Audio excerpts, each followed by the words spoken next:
bringing metal to the masses. OnslaughtRadio.com. This is Onslaught Radio. I'm Natalie, and I am backstage at the H&B Forum in London, where I'm talking to Corpsegrinder from Cannibal Corpse. How's it going? All right. Awesome. So, you are about to release Torture. Can you tell me a little bit about sort of the studio processes and the writing processes that kind of went into the album?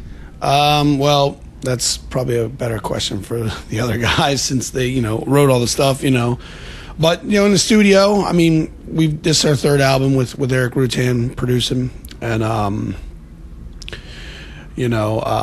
there's always difficulties. I think on this record they had some tuning issues, and whatnot. I had some issues vocally, just my voice was not, it was being stubborn as hell. And so we had to take extra days, a few more days than we normally would have to record them.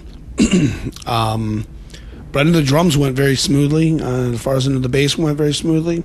So, I mean, it's the same old recording process, you know what I mean? You write the stuff, you practice it, you go in the studio, I mean, you record it. It's really boring, except when there's an issue, you know what I mean, where you have problems with guitars and tuning or the voice or drum issues or something. It's not really like I guess rocket science. I mean, the hardest part, I'm sure, is when those guys are sitting home writing the music, you know what I mean, and trying to arrange it and make it interesting and make it something that's still what we've been doing, but different, and you know what I mean, as far as just not the same old song. Obviously, as you mentioned, this is your third album with Eric Rutan. What is it about him that makes you guys go back every time? Well, we've known him for a long time. We're very good friends with him, outside of all of this. And we were before, excuse me. Yeah. And we were before. We're good friends with him even before, we recorded with him. And for me personally, as far as the vocals go, he's an awesome singer in his own right, you know what I mean, with Hate Eternal. And so when I'm recording the vocals with him, he'll hear things that I don't hear, you know what I mean? And I'm very picky, and then I'll hear things that he didn't hear. So we complement each other very well as far as recording, and we have a hell of a good time, and he'll tell you too, if you ever interviewed him, that I fuck around far too much in the studio. I mean, I when I'm getting really frustrated with a part, I tend to just say, okay, let it run. I'll get it this time. He'll let it run, and I'll just do some, ridiculous, or whatever, and, or I'll make up some funny lines about somebody else in the band, or about some situation, or and then he'll just be sitting there going, he's laughing, he's like, all right, come on, let's do it. I'm like, okay, and I do it again, and I do the line again, and it's not going right. Let's just say, I'm getting pissed off. Okay. He's like, calm down. Come on, let's just do it again. Do it again, man. And then, of course, I'll do something ridiculous again. And so, it's a lot of fun like that. We have a great time with him. I do. Definitely. And I'm pretty sure I speak with the other guys. Alex and Root and Eric are very good friends.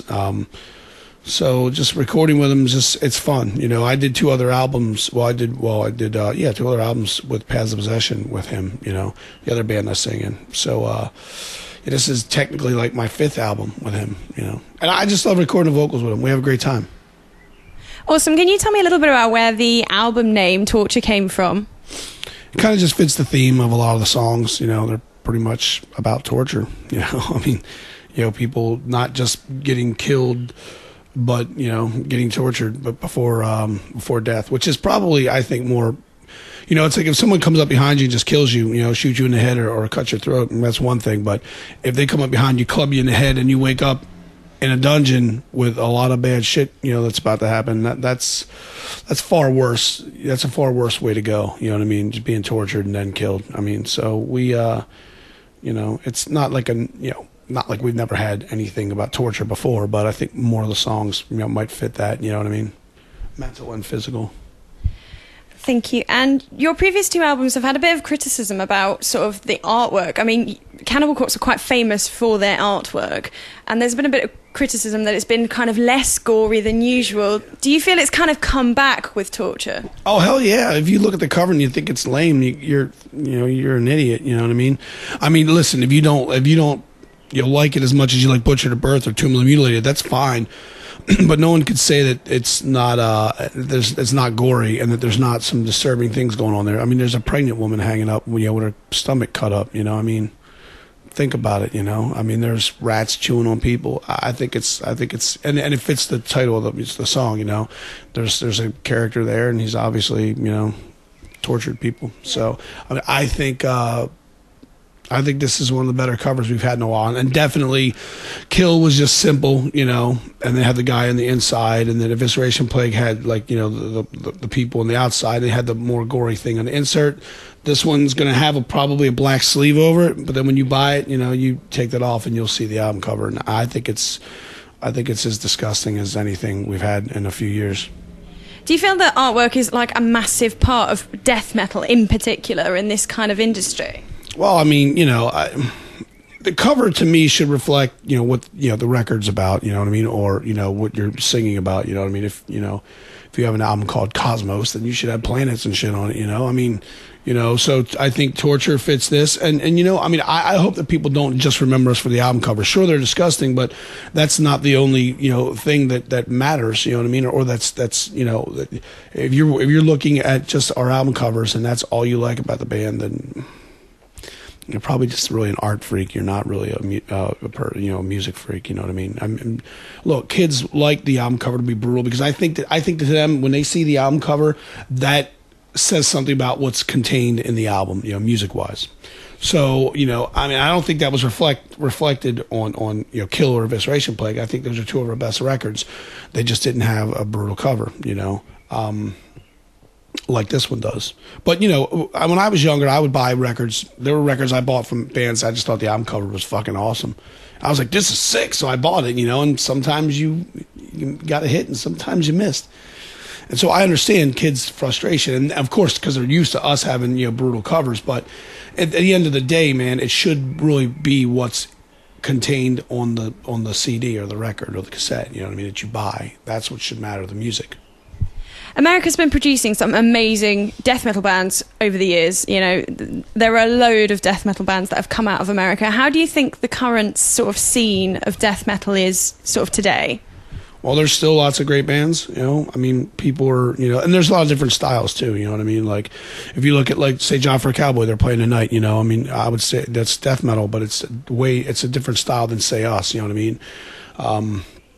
It's more frantic and you know what I mean, and crazy. Like we're more traditional, like I mean, in the way we write songs, and they write like some crazy, you know what I mean, some crazy time changes and things, And there's a lot of bands like that, and then there's still the old guard like Immolation, you know what I mean, and Deicide, they're still in Obituary, they're still putting out, I'm not saying the same old stuff, but it's got more of a classic feel to it because obviously we're all from a certain era, and now the newer generation, they probably grew up listening to bands like us and maybe a couple of other bands that have added this weird left field influence, but they're still carrying on. It's still death metal. I mean, some people are going to like traditional death metal, some people are going to like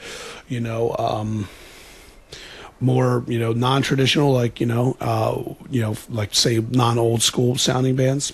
That's just the way it's going to be. But the music has to evolve. If everyone just sits still and plays the same old kind of style, then nothing's ever going to happen. And someone's going to take and mix us with, say, John for Cowboy somewhere down the line, you know what I mean, and make some incredible band. And then someone's going to take them and some other band that comes out after them, and so forth and so forth. That's the way it's going to be. And if death metal, if metal in general is going to survive, it has to evolve. You know what I mean? Sure, you could always have bands that are going to play the old school style. There's always going to be bands that play like they're from the 80s and the 90s. But you have to keep it fresh. I mean, we have our style. We're not going to change it. You know what I mean? Just because of what's currently trending. But I mean, for a new band, I mean, and there are going to be bands that are going to sound like closer to us and whatnot and stay traditional. But you should definitely broaden your horizon. Don't just be closed-minded. So I think the scene's healthy. I think it's great. Lots of great bands. Awesome. What are you guys doing once this tour is over? Going to bed for 3 weeks. Now, we're going home. We got about 3 weeks or so off, and maybe even a little less than that. I think I'm trying to think, somewhere around then. Anyway, we got a little bit of time off, and then actually, what's it? Yeah, so yeah, we got some time off, and then we're going to do a U.S. tour, smaller markets, and then we'll have a little bit of time off from that. We're going to come back to Europe and do a bunch of festivals and play some, headlining gigs and some opening gigs, throughout Europe. And then we're doing Summer Slaughter in the U.S. in August. And then everything's kind of up in the air. We're working on everything else. But we're definitely, now the album's out, we're going to be back touring and doing shows. So look out. Awesome. And just finally, Cannibal Corpse, obviously, as a band, are very seasoned tourers. You've been all over the place. Is there anywhere that you haven't been yet that you really would like to go to? I think we're trying to do some stuff in certain parts of, there's just some things in work. So, I mean, there's a lot of places. Well, we talked about going to South Africa as well. We've never been there. And a few other places. We explored China. I don't know if that's going to happen, but there's still some places we haven't played. I mean, we just finally had played in Turkey and Israel, in 2010.